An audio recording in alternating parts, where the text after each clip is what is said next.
Okay, hey, welcome to Gold's Garage again, and we're actually in Gold's Garage today, and this is my latest trophy. So this business is called engine restoration. This is the ultimate restoration.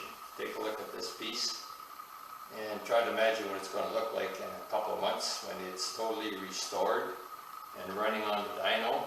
This engine is going to be built for Ron Siriano at Osprey Custom Cars in Wilmington, North Carolina, and I bought the car from a good buddy, Dave Seabrook Motors up in Tustin, Ontario. I just got down here, Mike brought it down here last night and unloaded it, and it's going to be a challenge, that's for sure. It's this one's out of a 1962 Chev truck, and it came with an automatic transmission, and this is the famous Blue Flame 6-cylinder engine. 235 cubic inch, I think it's 120 or 25 horsepower, something like that. And this one actually came out of a 64 Chev, but they were common in Chevs from 56, I think, to 64. You can correct me if I got that wrong. And it's going in a 1947 Chev pickup. It's a very highest end restoration done by Osprey Custom Cars in Wilmington. And they needed a correct engine.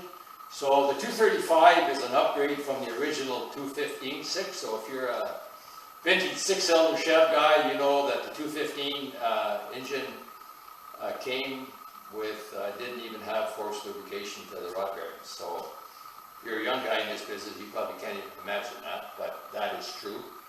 They had Babbitt bearings, and they had little cups that splashed oil onto the rods when the engine was turning. So this is actually a modern upgrade, the 64 engine, and yet it is still correct for the 47 Chev truck. So obviously lots to do. It's going to be a job to get it apart. I can't even get it on my stand because the turbine is rusted on there. The engine doesn't turn. It's going to have to come apart sitting on the ground before I can get it turning.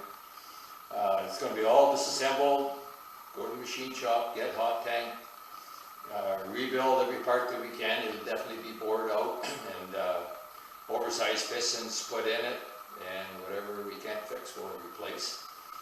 Whatever we can't restore we'll replace. Fortunately, there is a pretty good source of parts, as I understand, for these engines. So it's a challenge, but I'm looking forward to it, and along the way I'll make another video when we get all the parts ready and it's the blocks back here and we got everything laid out on the layout table. Before I start assembly, and then the next time you see it, it'll be running on my test amp.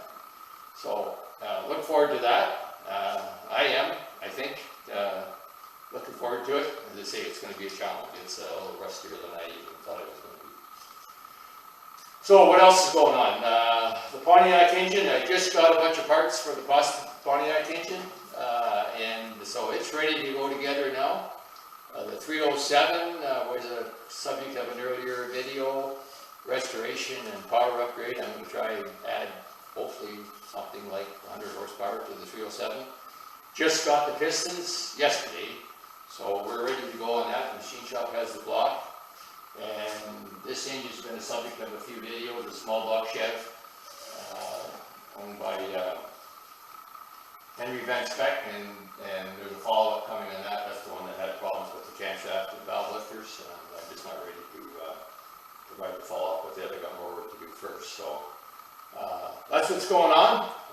Lots of work to do, and so we got to get at it. So hopefully, if you found this interesting, if you want to see more about the Blue Flame 6 through the stages of restoration, watch future videos, subscribe to my channel.